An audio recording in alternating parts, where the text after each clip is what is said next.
जी दोस्तों, good evening, अभिवादन आप सभी को एक बार फिर से।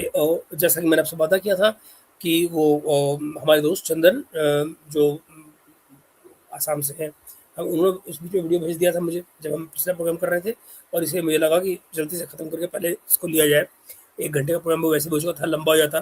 तो चलिए, हम अपनी आज की चर्चा को यहाँ पर आज की संध्या में दोबारा से शुरू करते हैं और कमर छीमा पर चर्चा अपनी बात शुरू करते हैं। कमर छीमा, मज़े की बात क्या है, उनका जो थीम है वो बड़ा मिलता-जुलता है जो इंडिपेंडेंस डे की स्पीच, मोदी जी की जो इंडिपेंडेंस डे की स्पीच थी, उसको आप देखिए आज मुक़द्दर खान ने भी टैकल किया है।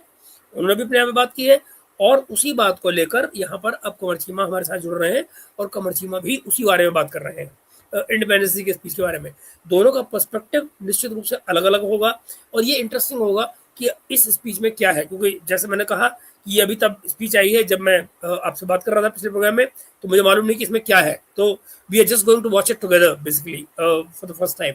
मैंने भी ये देखा है, but I just wanted to have it and then spontaneously react की बेसिकली इस सारे में बात क्या हो रही है। तो आइए हम मित्रों चर्चा करते हैं, चलते हैं कमर चीमा की तरफ और देखते हैं कि वो भारत के प्रधानमंत्री मोदी जी की इंडिपेंडेंस डे की स्पीच के बारे में क्या राय रखते हैं और क्या बोल रहे हैं।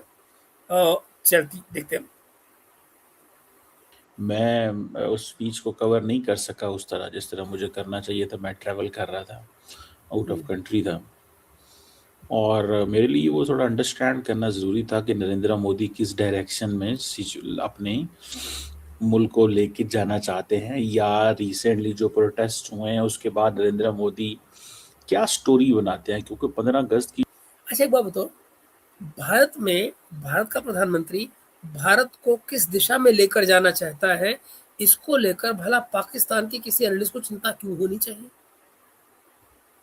तेनू की भाई आपको क्या, मेरा मुल्क मेरा प्रधानमंत्री जो करेगा मेरे मुल्क के साथ करेगा, तुम्हारे ऊपर क्या फर्क पड़ रहा है? आप उसकी फॉरेन पॉलिसी बात करें समझ में आता है क्योंकि आप उससे कंसर्न हो गए, है कि नहीं? पर वो भारत के लिए क्या सोच रहा है, इसको लेकर भी पाकिस्तान में बातचीत हो रही है। उसको लेकर भी बहुत टेंशन है कि आखिर वो मुल्क को कहाँ लेकर जाना चाह रहा है। वो भाई वो हमें स्वर्ग में लेकर जाए या नर्क में लेकर जाए, वो हमारा प्रधानमंत्री है भाई, तुम्हारी क्या दिक्कत है? जो स्टोरी होती है या जो अपना उन्होंने बयान देना होता है लाल किला के ऊपर, that has a value. Okay. You set the direction of the country. अच्छा। और अब वो कह रहे हैं जी कि हम तो ग्लोबल कॉम्पिटिटिव मैन्युफैक्चरिंग में आना चाहते हैं, टेक्नोलॉजी इनोवेशन में आना चाहते हैं, high speed connectivity and self self reliance, दोस्तों जरा गौर कीजिएगा, ये कमर सीमा उनकी स्पीच को कैसे देख रहे हैं और जो पिछले वाले थे मुख्तार खान वो कैसे देख रहे थे, और आपके लिए कंट्रास्ट जरा देखना इंटरेस्टिंग होगा। जरा देखिएगा, वो अमेरिका में बैठा हुआ है, ये पाकिस्तान में बैठे हुए कमेंट कर रहे हैं, जरा देखिएगा। लाइन्स में आना चाहते हैं, डिफेंस में। हम्म। अच्छा, इसमें थोड़ी सी बात मुझे समझनी है, वैसे ये मेरे लिए भी obviously this is something I really want to understand hmm. कि how this is going to happen, ये कैसे होगा अच्छा। मैन्युफैक्चरिंग। इसकी चिंता भला कोई पाकिस्तानी क्यों करे कि मोदी जी का विजन भारत में साकार कैसे होगा, इसको लेकर वो पाकिस्तानी क्यों परेशान हो भाई? हम्म। पे तो अमेरिकन ने हाथ उठा ली है इंडिया के ऊपर से। अमेरिका की अपनी इकोनॉमी का क्या हाल है भाई साहब? अमेरिका की अपनी इकोनॉमी का क्या हाल है? हमारे ऊपर से हाथ उठा के उन्होंने हमारे ऊपर अच्छा ही किया भाई। कम से कम हम अपने रास्ते अलग तो बना रहे हैं। कमर चीमा, आपको असल में बात समझ में आ नहीं रही कि ये दुनिया जा कहाँ रही है। ये दुनिया जा कहाँ रही है, जो नई अलायंसेस बन रही हैं उनकी डायरेक्शन क्या है, आपको दरअसल इसके बारे में बात करनी चाहिए। अमेरिका अपनी अलायंसेस जो बना रहा है, इंडिया अपनी अलायंसेस जो बना रहा है, ये बिल्कुल डिफरेंट डायरेक्शन में है, बिल्कुल उल्टी उल्टी डायरेक्शंस में है। और आप लोगों को ये बात समझ में आ नहीं रही है या नहीं समझना चाह रहे, कि आपका नैरेटिव नहीं बनता उसको लेकर, आपको समझ में नहीं आ रही है। जिनको भी ये लग रहा है कि भारत अमेरिका के पीछे चलेगा, वो नहीं होने वाला है। उसने अलग अलायंसेस बनानी शुरू कर दी है और दूसरे मुल्क भारत से जुड़ गए हैं। वो अलायंसेस यहाँ से लेके जापान, ऑस्ट्रेलिया, न्यूजीलैंड पूरी बन रही है। दूसरी तरफ मिडिल ईस्ट में चले जाइए, Israel, UAE, Cyprus, Greece, Europe तक फुल बन रही है। टेंशन नॉट, आप अपनी बना लीजिए, कोई दिक्कत नहीं। तो इंडियंस कैसे मैन्युफैक्चरिंग करेंगे? बिना अमेरिका के तो मैन्युफैक्चरिंग होती नहीं। पाकिस्तानियों को क्या पता, कहते जी अमेरिकन से हमने हाथ उठा दिया है तो इंडिया मैन्युफैक्चरिंग कैसे करेगा? एज इफ दुनिया में जहां मैन्युफैक्चरिंग होती है अमेरिका ही करता है। क्या बात है। क्योंकि इंडिया मैस लेवल पे मैन्युफैक्चरिंग करना चाहता था, और वो उसके लिए जारी बात है उनको ये था कि हमें अमेरिकन सपोर्ट करेंगे। एक आपको पता है अमेरिकन ने एक आइडिया इंट्रोड्यूस किया था, चाइना +1, कि अच्छा एक बात बताओ कमर सीमा, एक बात बताओ, सिवाय इसके कि अमेरिका एक मार्केट है, अमेरिका ने हमको क्या देना है भाई? अमेरिका किसी को क्या दे देगा? वो जो फॉर्मूला था वो अमेरिका का था ना, China+1, है ना? एप्पल कहाँ बनते हैं? इंडिया में बनते हैं ना? क्या दिक्कत है बताइए? और वो अमेरिका की जो पॉलिसी थी वो क्या अमेरिकन खुद मान रहे हैं? क्या अमेरिका का बिजनेसमैन खुद मान रहा है? क्या अमेजन ने इंडिया से अपनी इन्वेस्टमेंट हटाई, बढ़ाई? क्या गूगल ने इंडिया से इन्वेस्टमेंट बढ़ाई, खत्म की, बढ़ाई? है ना? माइक्रोसॉफ्ट ने बढ़ाई, है ना? अब तुम्हारा जो गुरु है बैठा हुआ मेंटोर जो तुमको डेटा देता है, वो मुख्तार खान, वो क्या कह रहा है? इंडिया में डेटा सेंटर नहीं खुलने चाहिए। तुम्हारे मुल्क का कमर, वो क्या है, नजम सेठी, वो कहता है हमारे यहाँ डेटा सेंटर ले आओ, पानी है नहीं, डेटा सेंटर ले आओ। कैसे आएगा? आई मीन अजीब अजीब किस्म के इंटेलेक्चुअल दुनिया में आजकल पैदा हो गए हैं, जिसको देखो इकोलॉजिकल डैमेज हो रहा है जी डेटा सेंटर से। क्या बात है। तो इंडियंस कैसे, मतलब जब जब इंडिया में टैनरीज दोस्तों यूरोपियंस ने यहाँ की थी, अमेरिकन ने, यूरोपियंस ने टैनरीज को यहाँ बढ़ावा दिया था। कानपुर में जो चमड़े का सारा व्यापार होता है, ये कौन लेकर आया था? एक जगह क्यों रखी गई थी? गंगा मैली क्यों है? इन्हीं की वजह तो है। इकोलॉजी जो डेंजर है गंगा का, वो कहाँ से आता है? वो फैक्ट्रियों से तो आता है, जो वहां से लेके कानपुर से लेके उन्नाव तक जो टैनरी सारी खुली हुई है। मैन्युफैक्चरिंग करेंगे? क्योंकि इंडिया मैस लेवल पे मैन्युफैक्चरिंग करना चाहता था, और वो उसके लिए जारी बात है उनको ये था कि हमें अमेरिकन सपोर्ट करेंगे। एक आपको पता है अमेरिकन ने एक आइडिया इंट्रोड्यूस किया था, China+1। अब जरा सोचो, ये China+1 मन तो बात समझ में आती है। इंडिया ने कब कहा था कि हमको अमेरिका मदद करे? अमेरिकन आए थे इंडिया के पास या इंडिया गया था अमेरिका के पास? किसी ने कुछ सोचा क्या भाई? कि चाइना इज ऑलरेडी मैन्युफैक्चरिंग बहुत सारी कर रहा है, तो China+1 ये हो जाएगा कि एक इंडिया भी हमारा उतना ही इम्पोर्टेंट पार्टनर बन जाएगा। तो ये चीज़ जो है इसको लेके वो बड़े थे, और ये बाइडेन एडमिनिस्ट्रेशन में सारा ये सिर्फ फोकस ही इस चीज़ पे था कि इंडिया को हमें एक एज ए नेक्स्ट फैक्ट्री के तौर पे देखना। But the situation has dramatically change. अच्छा, ट्रम्प एडमिनिस्ट्रेशन आगे टैरिफ लगा दिए हैं, टैरिफ इतने लगाए हैं कि वो ख़त्म ही नहीं हो रहे, और टैरिफ के ऊपर टैरिफ फिर लगाए जा रहे हैं। तो इंडियंस के लिए तो अमेरिकन मार्केट एक्सेस करना मुश्किल हो गया जाएगा। इंडिया हो जाए यूरेशिया की मार्केट हमारी खुल रही है, यूरोप की मार्केट हमारी खुल चुकी है, ऑस्ट्रेलिया खुल चुका है, न्यूजीलैंड खुल चुका है, यूके खुल चुका है, सारा यूरोप हमारे लिए खुला हुआ है।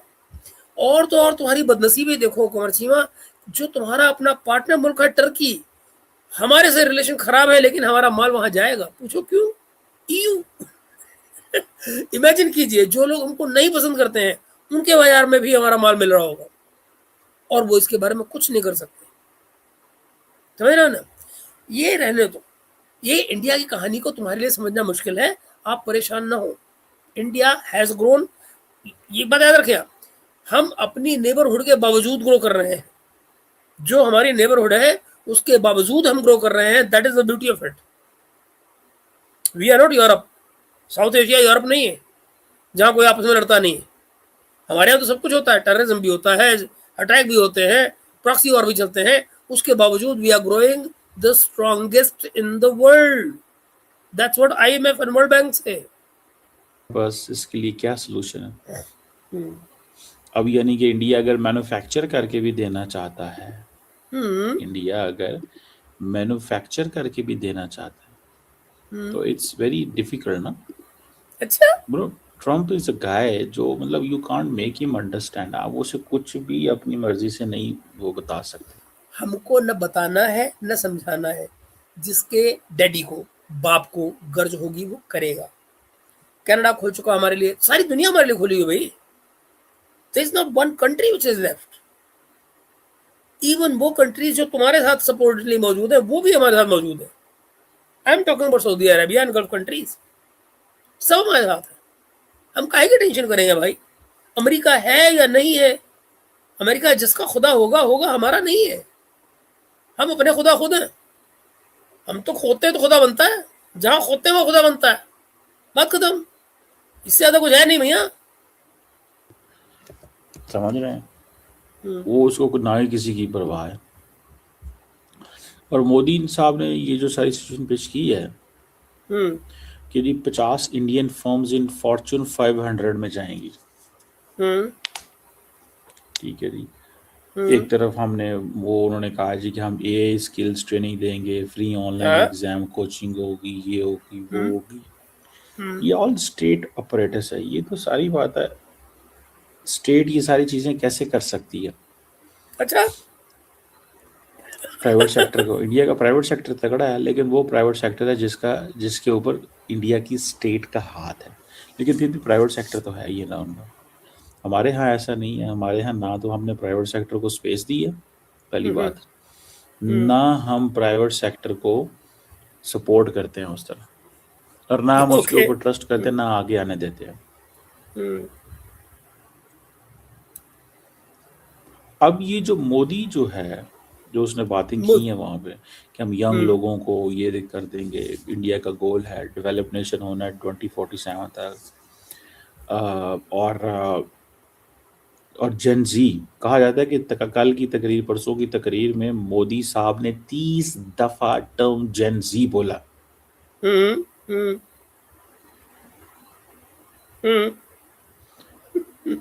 मतलब इतना जेन जी पे फोकस है। अब जेन जी उनकी, इस कंट्री की 65% जनसंख्या जेन जी है, 65%।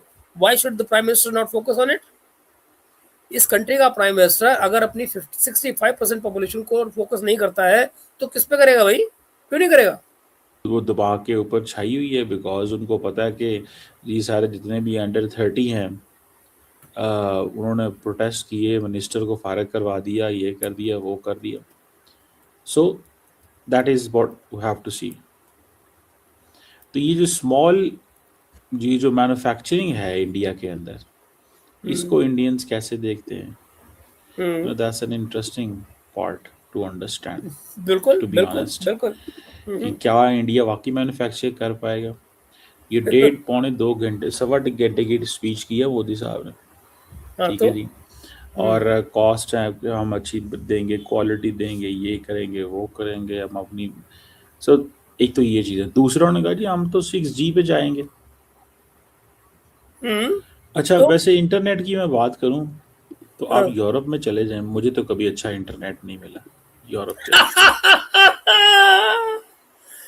कमर Cheema, that's your problem, that's Europe's problem. किसी यूरोपियन को बात करते कभी देखा है? वो सब के सब इंडिया के पागल होते हैं कि भैया एक कॉफी की कीमत पे, जितने की यूरोप में कॉफी आती है उतने में महीने का अनलिमिटेड 5G इंटरनेट आता है इंडिया में। एक कॉफी की कीमत पर महीने भर का 5G इंटरनेट आता है आपको हिंदुस्तान में। आस्क एनी यूरोपियन और American, they will tell you. America के अंदर बहुत अच्छा इंटरनेट है, यूरोप के अंदर कोई इंटरनेट नहीं है, बहुत ही हल्का इंटरनेट होता है वहाँ पर। मैं मुख्तलिफ मुल्कों की बात कर रहा हूँ, किसी एक मुल्क की बात नहीं कर रहा, ठीक है। तो एक तो ये चले, ये 6G की बात कर रहे हैं, और ये जो इंडिया का डिफेंस सेक्टर है वो कह रहे हैं जी हम ड्रोन्स अपने खुद बनाएंगे, काउंटर ड्रोन सिस्टम बनाएंगे। और बना क्या रहे हैं कंवर जी? वो तुम्हें पता ही नहीं है, तुम लोग पागल हो। ये ऑलरेडी बन रहे हैं भैया, बन रहे हैं। लीडरशिप जो है वो एक हाइपरसोनिक डिफेंस टेक्नोलॉजीज बना रही है, और ग्लोबल सप्लायर बनेंगे developing next generation defence technology की। भैया भाई कुछ सोचा? तुम 5th जनरेशन मांग रहे हो चाइना से, कितने वो क्या है J-35, यहाँ 6th जनरेशन इन्वेस्टमेंट शुरू हो गई है फ्रांस में है। हमारे पास कुछ नहीं था, अब हमारे यहाँ इंजन बनने लग गए, जेट इंजन बनने की तैयारी शुरू हो गई है। फ्रांस कोलैबोरेट कर रहा है, ब्रिटेन कोलैबोरेट कर रहा है, रॉयल्स रॉयस की डील हो गई रिलायंस से। जरा कहाँ घूम रहे हो मियाँ तुम लोग? क्या पढ़ते हो, क्या देखते हो? खाली रोना पीटना ही आता है क्या? अच्छा, ज़्यादा फोकस जो है उनका ग्लोबल सप्लायर बनना है, hmm developing next generation defence technology.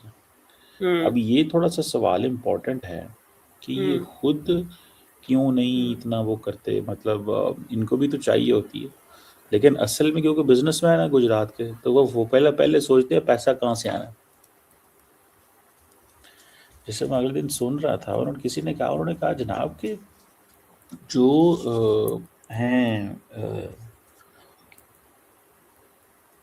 क्या नाम है उसका, इंडिया की जो रूलिंग पार्टी बीजेपी है, उसके पास इतने फंड्स हैं कि आपकी सोच हो सकती है। बहरहाल, बाकी वो एग्रीकल्चर फूड प्रोडक्शन की बात कर रहे हैं क्योंकि इनका मराठियों, किसी ने कहा, किसी उन्होंने क्या कहा बोला है? जनाब कि जो हैं क्या नाम है उसका, इंडिया की जो रूलिंग पार्टी बीजेपी है, उसके पास इतने फंड्स हैं कि आपकी सोच हो सकती है। अच्छा बीजेपी की बात कर रहा है। बहरहाल, बाकी वो एग्रीकल्चर फूड प्रोडक्शन की बात कर रहे हैं क्योंकि इनका मराठियों से कांटेक्ट है और मुल्कों में ये फूड बेचना चाहते हैं क्योंकि इनके पास लैंड बहुत है, जैसे पाकिस्तान के पास बहुत लैंड है, तो वो ग्रो करना चाहते हैं कि ये सारी चीज़ें हमारे पास हों तो हम वो। तितली वैसे एक बात बताऊँ, ये जो आप बात कर रहे हो, आपकी बात का जो कोर है मैं उससे डिसएग्री नहीं कर सकता हूँ। ट्रुथ ये है जो आप कह रहे हो उसमें बिल्कुल सच्चाई है, but this is going to change. I am telling you, ये वॉर एक बार खत्म होता है, इस साल यूक्रेन का वॉर खत्म हो रहा है, आप ये मान कर चलिए by December it will be all over. बहुत जल्दी खत्म होने वाला है वॉर। तो आप ये मानिए जैसे ही ये वॉर खत्म होता है, next year you will see the change. There is sea change which is going to come. There is a lot under way now. But तुम्हारी बात जो है मैं उससे डिसएग्री नहीं कर सकता हूँ। जो बात तुम्हारी है, एमएससी वाली बात जो तुमने कही है, उसमें बहुत दम है। वो भेजे दुनिया को मार्केट जो है वो करें, तो that is very fascinating story. Hmm लेकिन मैंने जैसे आपको पहले अर्ज किया कि क्या सिचुएशन चेंज नहीं होगी, हम्म क्या मैन्युफैक्चरिंग जो है, हम्म इंडियंस इंडियंस जो हैं वो जो मैन्युफैक्चरिंग जो है उसको कैसे देखते हैं। हम्म ठीक है, अब ऐसी चीज़ें तो नहीं है कि हम ये कह सकें कि एक एक एक होता है कि यार ये how things are going to run, क्योंकि जैसे जयशंकर साहब क्या हैं, बोल रहा है? इन सब हाँ। ने तो बहुत चीज़ें पिच की हैं, दुनिया को मार्केट की हैं, लेकिन ग्लोबल सिचुएशन बदल गई है। तो मुझे लगता है कि आई डाउट दिस कि इंडिया की यार मेरे मैन्युफैक्चरिंग को जो ये है। समझ नहीं आ रहा है कि दुनिया की सिचुएशन क्या बदल गई है, सिवाय इसके कि दुनिया पे एक जंग लाद दी गई है। उससे क्या बाजार की जरूरतें खत्म हो गई हैं, या बाजार बदल गया है, या सप्लाई चेन बदल गई है? जो लोग आईमैक की बातें किया करते थे, क्या आईमैक आज भी, जो आपको भी मिडिल ईस्ट के कंट्रीज में आके बात करिए, आपको भी टर्की और यहाँ पे जो क्या कहते हैं साइप्रस के लोगों से बात करिए, वो आज भी आईमैक की बात कर रहे हैं। वो कह रहे हैं कि इस तमाम ग्लोबल डिसऑर्डर में से आईमैक निकलेगा। आप जरा सोचिए, ओमान उसमें एक मेजर प्लेयर का रोल करेगा। कौन जाने कि आने वाले दिनों में ये जो 12 और 13 को जो मीटिंग होने जा रही है दिल्ली में, ये क्या रंग दिखाने जा रही है आपको। डोंट फॉरगेट, ईरानियन प्रेसिडेंट वहां आ रहे हैं। ईरानियन प्रेसिडेंट वहां आ रहे हैं। भारत में बैठे हुए कुछ कार्टून जो हैं, जो यूट्यूबर्स हैं, वो ये भी कह रहे हैं कि शायद वो नहीं आ रहे हैं। क्या कहते हैं, शी जिनपिंग, यू नो मैं क्या बताऊं, सिर पीटने का दिल करता है कि वहां से कंफर्मेशन से चलेगा, कोई बात नहीं, मैं उनको चिंता नहीं करता मैं उनकी। ये लोग जो है, ये इनकी रेरे पे चलती रहेगी। चाइना और रशिया के दोनों के प्रेसिडेंट भारत आ रहे हैं 12-13 को, और चूंकि वो यहाँ आ रहे हैं, ऑब्वियसली ईरान वाले जो प्रेसिडेंट हैं उनको यहाँ आना ही था, तो वो आ रहे हैं। और क्या खिचड़ियां पकने जा रही है आप देखिएगा। अगर कुछ नहीं होना है, चलिए मैं को बताता हूँ, अगर ये सब कुछ भारत में कुछ बड़ा करने वाला ना होता, तो आपको क्या लगता है ये जो जेंजी वाला जो प्रोटेस्ट है, जिसको 12 तारीख के आसपास करने की फिर से बात हो रही है, आपको लगता है बिना बात हो रही है? एक्चुअली वो चाहते हैं कि उस समय पर यहाँ डिस्टरबेंस पैदा की जाए। जो फोर्सेस हैं बाहर की, वो इस समय चाह रही हैं कि 12-13 तारीख को, जिस समय पुतिन और शी जिनपिंग भारत आ रहे हों, उस समय यहाँ पर डिस्टरबेंस पैदा की जाए। उसको पैदा करने के लिए इन लोगों को 12-13 मुझे बताइए ना, अगर ये इंडियंस प्रोटेस्ट कर रहे हैं तो भला कौन सा इंडियन होगा जो एक ग्लोबल समिट के टाइम पर भारत में प्रोटेस्ट करना चाहेगा? जो लोग कर रहे हैं वो क्या भारत के जो लोग होंगे वो उसके बाद नहीं कर सकते हैं या उससे पहले नहीं कर सकते हैं? वो 12-13 को ही क्यों करना चाहते हैं? इससे आपको क्या समझ में आता है? This how it is. वो उस डायरेक्शन में जा सकती है जिसमें वो सोच रहे हैं, क्योंकि देखें अमेरिकन ने अगर टैरिफ लगा दिए हैं, अमेरिकन क्वेश्चन मार्क कर रहे हैं, तो फिर तो मसला हो जाएगा। कैसे कैसे मसला हो जाएगा? दोस्तों जरा सोचो, ब्रिक्स कंट्रीज यहां पर आकर डॉलर के खिलाफ कुछ नहीं बोलने जा रही हैं, मगर वो क्या कर रहे हैं? वो अपनी अपनी नेशनल करेंसीज की बात कर रही हैं, वो सीबीडीटीज की बात कर रही हैं, सीबीडीसीज की बात कर रही हैं। सीबीडीसीज में अगर लोग स्विफ्ट से हमारी जो क्या सारी यूपीआई से अगर जुड़ने लग जाती है लोगों की करेंसीज, और जो डिजिटल करेंसीज हैं वो जुड़ने लग जाती हैं, मुझे बताइए आपको किसी डॉलराइजेशन और डी डॉलराइजेशन की चिंता कहाँ करने की जरूरत पड़ेगी? और अमेरिकन की जो करेंसी है वो क्या करेगी? और जब ये तमाम कंट्रीज आपस में ट्रेड कर रही होंगी, मुझे बताइए मुझे अमेरिका की जरूरत क्या है? क्यों? कोई मतलब कोई तुक तो करे। ये 12-10 जो 11-12 तारीख को जो कुछ दिल्ली में, सॉरी 12-13 तारीख को दिल्ली में जो कुछ होने जा रहा है, ये ग्लोबल इकोनॉमी पर कितना बड़ा इम्पैक्ट डालेगा, इससे कितने कंट्रीज प्रभावित होंगे, ये सोचना मुश्किल है। ये जो ग्रुप है इसकी टोटल आप वर्थ लगाएंगे तो भाई मेरे वो दुनिया की इकोनॉमी का 33% है। किसी भी G20 और G7 से ज्यादा बड़ा ग्रुप है। बहरहाल वो ये कह रहे हैं कि हम एग्रीकल्चर हो, फूड प्रोडक्शन हो, कनेक्टिविटी हो, अपनी लॉजिस्टिक्स हो, रोड इंफ्रास्ट्रक्चर हो, अपनी ग्रीन एंड ब्लू इकोनॉमी जो है, एनवायरनमेंट फ्रेंडली मैरीटाइम सेक्टर जो है, योगा। मैं अभी किसी मुल्क के अंदर गया हुआ था, तो वहाँ पे मैंने अपने आई थिंक इंस्टाग्राम पे एक स्टोरी लगाई थी, पता नहीं है वो है कि नहीं, ख़त्म हो गई है। तो वहाँ पे मैं देख रहा था वो जनाब इंडियन जो कुछ गाने थे वो गा रहे थे, और वो कुछ आम लोग थे, वो कॉमन लोकल वहाँ के लोग थे। तो द पॉइंट इज़ कि उन्होंने अपना कल्चर को तो बहुत ज़्यादा पिच कर दिया, और वो तो दुनिया के अंदर उसकी है योगा इटसेल्फ। आप समझ सकते हैं ना कि जिन गानों की बात की जा रही है वो गाने कौन से होंगे?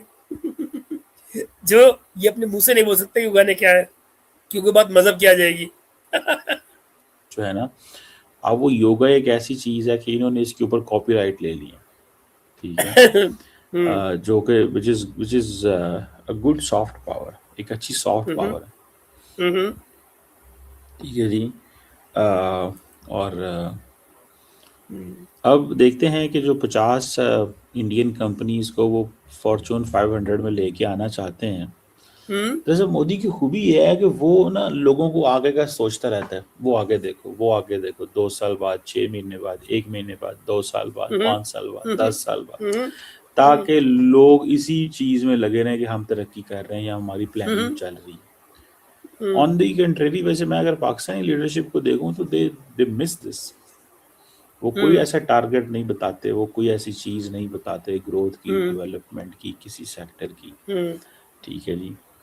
तो ये मुझे आई डाउट दिस कि हमारी जो लीडरशिप है उनको भी सारी बात है, बहुत सारी चीज़ें दिखाने की ज़रूरत है। और बहरहाल ये एक चीज़ है। अब जो 10 इंडियन स्टेट जो जो रन होती हैं वो प्राइवेट कंपनी जो हैं, वो ऑलरेडी देखें, इंडिया की कुछ ऐसी स्टेट्स तो हैं। कंपनीज की बात करते करते बात खत्म हो गई, अचानक कट गई, और इंडिया की एक बात है, चलिए। ऐसी कुछ इंडिया की स्टेट्स हैं, ऐसी कुछ इंडिया की कंपनीज हैं जो कि स्टेट रन है, ठीक है जी। और कुछ ऐसी हैं जो प्राइवेट हैं, जाहिर है जो ऐसी ऑलरेडी होती है।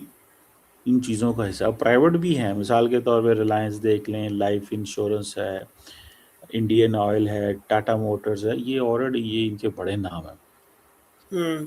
और ये देखें, मोदी को ये एडवांटेज आता है, उसने 13वीं कंसेक्टिव इंडिपेंडेंस डे एड्रेस किया है उसका। देखें आप, जो है ना वो क्या उसे कहते हैं यार, वो 13वीं कंसेक्टिव इंडिपेंडेंस डे एड्रेस।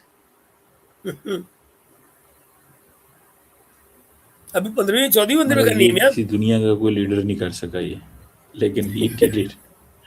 किसी को अच्छा लगे या किसी को बुरा लगे, लेकिन सही। 13वां ड्रेस दो उसने भी और देने हैं, 15 ड्रेस। और मेरे बिल्कुल। तो जाती राय ये है कि मोदी ने अभी दो नहीं, मोदी ने 7 एड्रेस और करने हैं। पता नहीं क्यों लोगों को शायद मेरी बात अच्छी न लगे, लेकिन ये फैक्ट है कि मोदी ने अभी 5-7 एड्रेस और करने हैं। मोदी ने अभी अगली हुकूमत भी संभालनी है, ठीक है। वो he will win the elections. उसकी वजह ये है कि देयर इज नो कंपटीशन, उसका मुकाबले क्यों नहीं है। वो जो राहुल गांधी वगैरह हैं वो इस अभी इतने जो ही नहीं है। ऊपर से वो अपने पावर प्लांट्स भी लगा रहे हैं, एनर्जी, न्यूक्लियर, दिस दैट, वो भी उन्होंने अपनी स्पीच में कहा। और कि जी हमने 2.5 लाख रजिस्टर्ड स्टार्टअप्स हैं इंडिया के अंदर। अब होता क्या है कि ये एक ऐसी स्पीच थी जो कौमी दिन के ऊपर थी, तो तमाम डिप्लोमेट्स ने, तमाम लोगों ने ये स्पीच पढ़नी थी, सुननी थी। बिल्कुल। समझ रहे हैं। और मोदी साहब को ये पता चल गया कि उन्होंने कहा यार ये अगर मैं स्पीच जो है वो दे दूं, ठीक है, और ऐसी स्पीच होगी कि सारी बात है, मतलब ये एक पॉइंट बनता है, ठीक है। तो ऐसी स्पीच होगी जो ये पॉइंट बनता है, काम खत्म हो गया। कुछ बोलने का था ही नहीं वहां पे। सो बेसिकली कुछ है ही नहीं। यार वही ना, अब देखते जाइए आप। ये बात देखिए, मुझे ये तो लगता है कि सीधा सीधा कंपटीशन चाहे उस तरह का नहीं है, मगर इस समय पर इलेक्शन तो कॉन्टेस्ट हो रहे हैं और तगड़े से हो रहे हैं। ऐसा नहीं है कि कोई बड़ा सीधा सीधा हो रहा है, ऐसे ही इलेक्शन को जीते जा रहे हैं, वो नहीं हो रहा है। I don't think that's true. तो वो तो एक और बुरी बात है धनंजय जी इनके लिए। खैर, आगे देखिए मित्रों, देखते हैं और बात करते हैं इनकी। एनी हाउ, मैं तो इसको इसमें देखता हूँ, या इस फ्रेमवर्क में देखता हूँ। एक्चुअली मित्रों, मैं तो ये पावर वाली बात कर रहे हैं ना, ये एक बात करने लायक बात है इस तरह से कि जो पावर प्लांट्स की 5 न्यूक्लियर प्लांट्स की बात कर रहे हैं अगले 5 से 10 सालों के अंदर में, 5-7 सालों में, ये मुझे लगता है एक बड़ा अच्छा ऑब्जेक्टिव है। और मुझे लगता है कि जो मैन्युफैक्चरिंग है हमारे यहाँ पर, जो हम कम्पीट नहीं कर पाते हैं चाइना से, उसके पीछे एक बड़ा रीज़न भी यही है। और वो यही है कि हम कहीं मार खा जाते हैं चीपर इलेक्ट्रिसिटी ना होने की वजह से। जो इलेक्ट्रिसिटी की कॉस्ट है, वो हमारी प्रोडक्शन को कहीं न कहीं महँगा बनाती है, जो कि चाइना के साथ में नहीं है। चाइना ने अपने जो ऑल्टरनेटिव तैयार किए हैं, चाहे वो सोलर के हैं, चाहे वो हाइड्रो के हैं, वो सारे के सारे उनको बेनिफिट करते हैं इन टर्म्स ऑफ प्रोडक्शन। देखिए ना, आज उनको कोई इसकी टेंशन है ही नहीं। बैटरीज जो उन्होंने बनाई हैं, वो ज़बरदस्त तरीके से चल रही हैं। तो दुनिया पर कोई ऐसा हाँ, बिल्कुल ऐसी है। नमस्ते, you thought your daily dose to Miss Cheema. Okay. यार कहीं ना कहीं पे जो इंडिया की जो गवर्नमेंट है वो एक ऐसी स्टोरी सुना रही है, जैसे उसने कहा जी कि हम तो $10 बिलियन की इनोवेशन फंड लगाया है गवर्नमेंट ने। अच्छा, ये बहुत पहले का इनोवेशन फंड लगाया है, मैंने इसको भी कवर किया था माजी के अंदर। अब ये पता नहीं कब बकवास कर रहा है। इनोवेशन फंड दोस्तों, अभी मैं आपको बताऊं, ये ऑपरेशन सिंदूर के बाद में जो शुरू हुआ था प्रोसेस, उसमें अंधाधुंध पैसा लगा है। मैं अच्छी तरह से जानता हूँ। इनफैक्ट कपल ऑफ कंपनीज जिनसे मेरी पर्सनली बात हुई है, वो ये भी कि जैसे हैदराबाद में कंपनी को मैं जानता हूँ, या लखनऊ में, जो डिफेंस के एरिया में जो लोग नए आइडियाज लेके आ रहे हैं इनोवेटिव, गवर्नमेंट वहां पर 50% की फंडिंग कर रही है। Do you know that?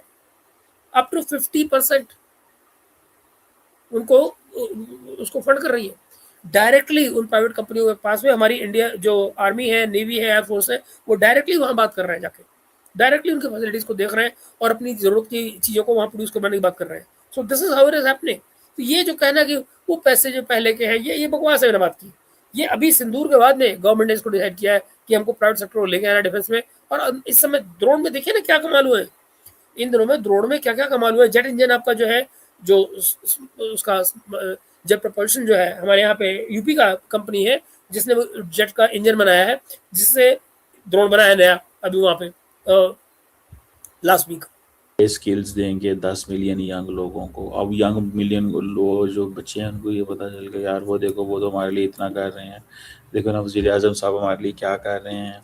वो कब किसको मिलना है, क्या मिलना है, वो कोई नहीं है, लेकिन सियासतदान का और काम देखो, है। ये भी एक बात और है कि ये जो बच्चे कई बार ये कह रहे हैं, मेरे ख्याल से तितली तुम भी इस बात को समझोगे अगर तुम हो लाइन पे। अभी मुझे मालूम है तुम हो या नहीं, पर ये भी जरा सोचो कि हमारे बच्चे पढ़ क्या रहे हैं। अब अगर आप ये सोचो कि आज के ज़माने में खाली आप लिटरेचर पढ़ेंगे और आप सोचेंगे आप एजुकेटेड हो गए और अब आपको काम मिलना चाहिए, तो भाई नंबर आपको देखना पड़ेगा ना कि आपको क्या काम में दिया जाए। आप सोसाइटी के लिए क्या करने में है, कितनी उतनी पोस्ट भी है या नहीं है, there so much of it which has to be seen. क्या होता है, सियासतदान का काम होता है, they promise to build a bridge even where there is no river. मतलब दे डू इट ना, वो कर देते हैं, वो कर देते हैं।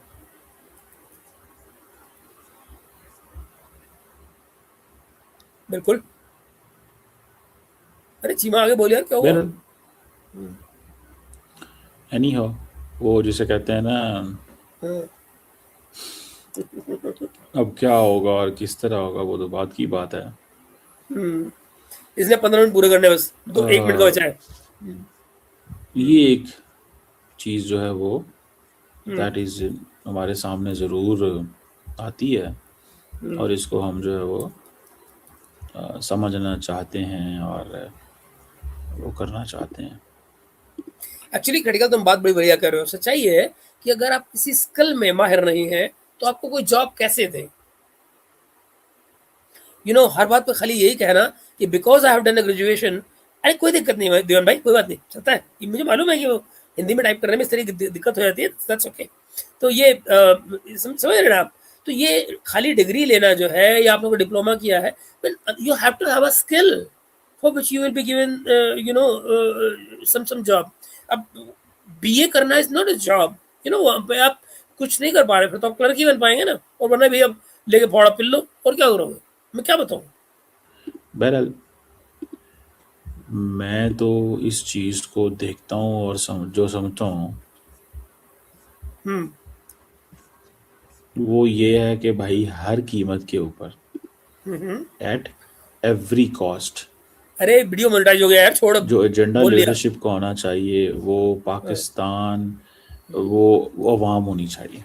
और मोदी को पता है कि मैंने एजेंडा जो है वो किस तरह अवाम के ऊपर रखना है, डिलीवर करना है नहीं करना वो बात की बात है, लेकिन ये इम्पोर्टेंट चीज़ है। लेट्स सी क्या होता है इसमें, क्या देखते हैं। हो गया, लेट्स सी। हो गया दोस्तों, लेट्स सी। तो आप समझते हैं कि फिर इसके बाद में क्या बचता है। दोस्तों आप सभी का जुड़ने के लिए बहुत बहुत शुक्रिया। 32 मिनट का ये प्रोग्राम हमारा बन चुका है। If you want to be relevant, focus on skill development. Exactly and वो बात मोदी जी ने कही है यहाँ पे कि भाई हम स्किल डेवलपमेंट पर जा रहे हैं। IITs प्लेसमेंट के बारे में पता है जी, बिल्कुल। बताएं ना, बताएं। बजाय बताने के मुझसे सवाल करने सुरेंद्र यादव जी, आप बताएं। आपका जो डेटा है, आपकी जो बात है उसको रखिए ना। मेरा मतलब आप क्या, अगर आपका स्किल नहीं हो, सवाल ये नहीं है। और दूसरी बात ये कि साइड बाय साइड, सुरेंद्र जी, मैं आज न आप मेरे टीचर हैं, न मेरे एग्जामिनर हैं, न मैं आपका स्टूडेंट हूँ। तो सीधी बात करो। ये नहीं पता है आपको, मैं खोल के बैठा हूँ तुम्हारे सामने, कुछ किताब खोल के बैठा हूँ क्या? ऑफ रेडली में तुम्हें कुछ भी बता दूँ, कुछ भी सवाल लेके आ जाओ। मैं आपसे कोई सवाल पूछूँ, बता पाओगे? ना नहीं मर जाएगी। तो जूल में आया सवाल पूछने, चल पड़े हो गधे गई के गंवार, पता नहीं कहाँ से चले आते हैं। चलिए, आई लिव इन यूएस, मुझे मालूम है क्रिटिकल आप यूएस में। Look at the scale of 10 grade. चलिए मित्रों, हम मिलते हैं। ये क्या है? ओके या ठीक है मित्रों, हम मिलते हैं आपसे अगले प्रोग्राम में। तो तब तक के लिए मुझे दिए इजाजत। और मुझे मालूम है कि भाई एक प्रोग्राम बनेगा आपका। यार मैं नहीं रूड होता हूँ, पर इन सवालों को मैं क्या करूँ? ये सवाल के रूड नहीं है। मुझे बताइए, कोई आदमी मुझसे ओए आपको नहीं पता है, क्या मतलब बनता है इसका? You know you you be nice to me, I be nice to you. और अदरवाइज भैया मैंने किसी नौकरी तो करनी रखी है। कोई मुझसे रूडली बात करेगा, मैं पलट के रूड ही होऊंगा। Don't expect niceties from me. I'll be nice to nice people. I'll be bad to bad people. Simple. All right. ठीक है दोस्तों, take care yourself and we'll see you very soon. Bye bye.